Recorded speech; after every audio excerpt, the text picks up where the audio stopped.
how to harness the power of words to improve your performance, to enhance how people perceive you, and to generally make yourself feel more relaxed, happier, more confident, and more successful in your life. I'm going to share with you today some simple but powerful techniques that you can quickly put into practice. I'm Jonathan Butler, and I help people to be more confident, less anxious, and to make step changes from whatever position they're in their life to where they want to get to. So the power of words, we've probably all heard about how powerful words are. We've heard about the word being more powerful than the sword and sticks and stones and all of those kind of things. But let me really put this into context for you. So we as human beings are an incredibly complex bit of machinery, of wiring, of organs. We are a very, very complex system, more complex than any computer. And it is a system that, just like any system, has inputs and has outputs. So just like with a computer, it doesn't matter how powerful your computer is. If you are giving it the wrong inputs, if you are confusing it with the inputs that you give it, if you're overwhelming it with the inputs you give it, that computer is going to give you that circle of death that we're probably all familiar with, and slow down, not function, not give you the outputs that you want. And it is just the same with our minds. And our minds have inputs and they have outputs. Our mind communicates with our body, and all of these things work together. Now, there are several inputs for our mind, but one of the key ones is words. And there are two elements to that. There are the words that we give ourselves, our self-talk, the words that we give ourselves, and then there are the words that others use. Okay? Now, I'm going to talk in another video about how we deal with the words that others use, because those are powerful. But in this video today, I'm going to talk about focusing on the power of the words that we use to give ourselves that power, that performance, those enhanced perceptions from others.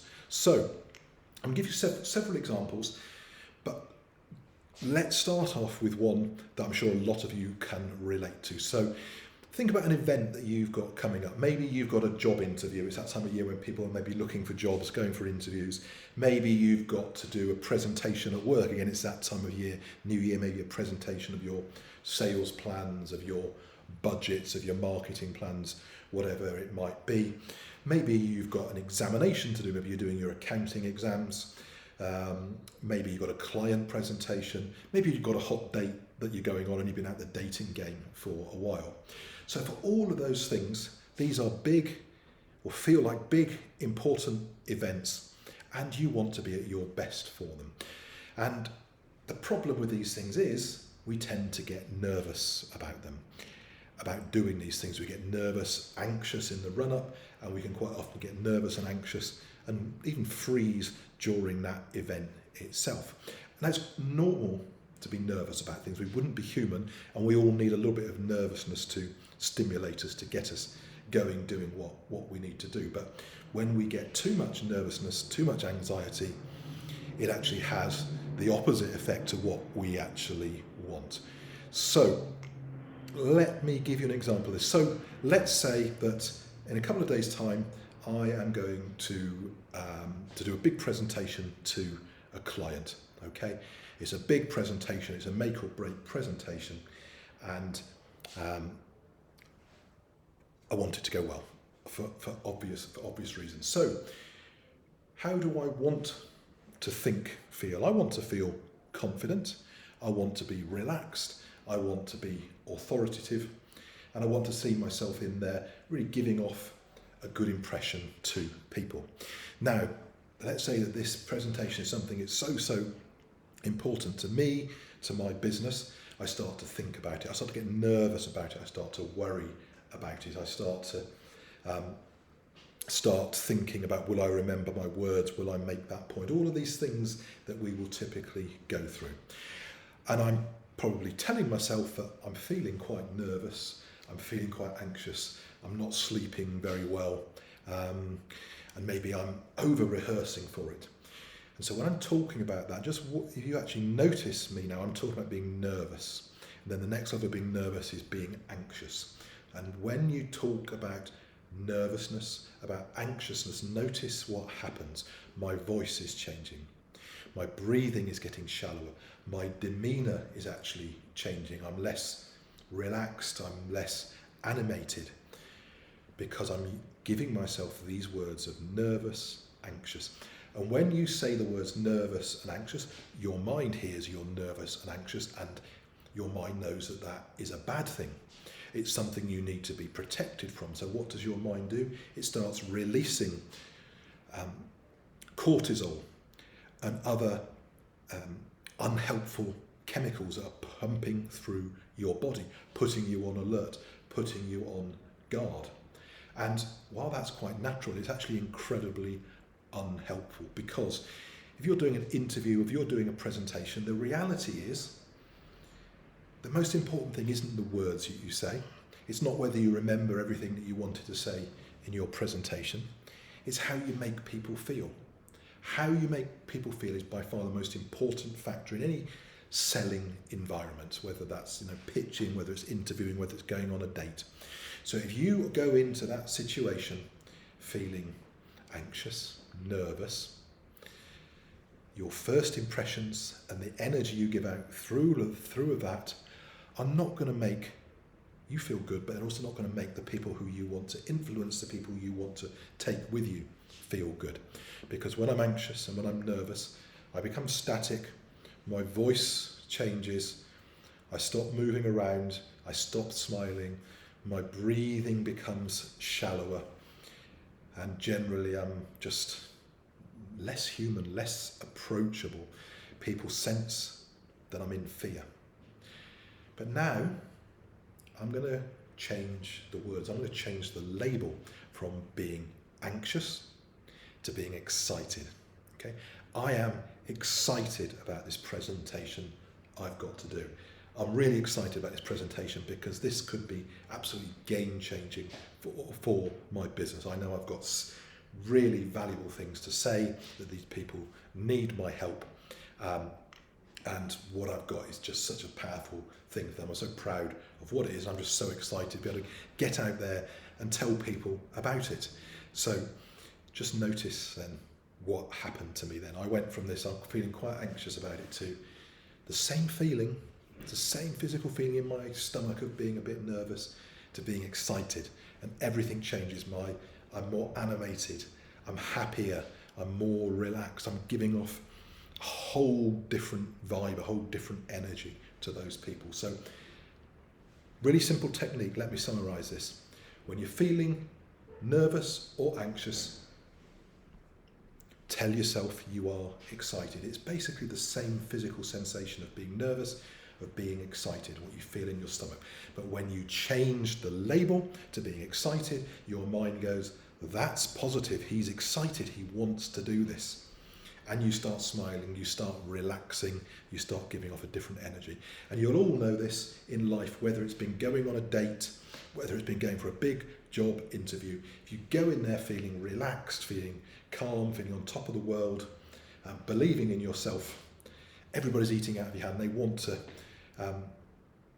to give you the job. They're falling over themselves to give you the job. The date goes incredibly well. When you go in there feeling nervous, feeling anxious, being in fear, you don't get the job. You don't get the next date. You don't get the whatever it is. You don't get the budget that you're asking for. Okay, so change the labels. That's really, really important. You can use that in your career, in your life, and this is a real game changer for many people. So there are other things that you can do to change the labels. Change the label, you change the emotion, you change the reaction, you change the outcome. So other things, so simple day-to-day things. So I was always losing things. I would lose keys, I would lose phones, and I remember my mum would tell me, and I would tell myself, don't forget that, I mustn't forget that, I mustn't forget those keys, I mustn't forget to do this. And that was quite understandable. You're focusing on something that this thing that you mustn't do, okay? But here's the problem, your mind doesn't understand Your mind is like a computer. It needs clear, concise, well-written code, and it's the same with your mind. So when you start telling your mind, don't forget, what does your mind hear? Your mind hears forget. Your mind hears forget. It really is as simple. It doesn't understand don't forget. It's trying to pick out what matters in there, and what it hears is forget. So what can you do instead? You say, I will remember. I will remember. And what's the powerful word in there? It is remember. Your mind remembers to remember. And this is incredibly powerful. Since I started doing this, touch wood behind me, I don't think I've lost any keys, any phones, anything like that. I remember. I do remember. So I remember. Never say I don't forget. Say I remember. Okay, I will remember. It's really, really powerful. And you can apply this to lots of things as well. So in my therapy work that I do with people, so for example, people who want to give up drinking, want to give up alcohol, one of the things I do with them, if they're quite hardened drinkers, is I will change the label. So for that person who thinks of alcohol as comfort, as relaxation, as joy, as maybe celebration, you think of a bottle of champagne with good times, with champagne corks popping, celebrating things. You have to help people in their mind change the picture. You change that picture to being poison. You change it to being a bottle of bleach. Everything that we want to do make us change is about changing the picture. So I hope you found this helpful. Really, really simple things that you can do. Any big event that you've got, change the words to I am excited. I am looking forward to it, and see the results you get. And let me know, I'd love to hear how you get on with that. If you are trying to avoid doing something or trying to stop doing something, turn the negative into a positive. Turn I mustn't forget into I will remember. I will remember. Turn, if you procrastinate, instead of saying I need to do that, I ought to do that, I should get around to doing that, say I will do that. I will do that first thing tomorrow morning. It will be the first thing that I do. I will, not I might. When you say I might do this tomorrow, your mind hears might. Your mind hears it's not important. So make that code. Imagine you're a computer programmer. You want to write great, efficient, clear code that gets the best out of the machine.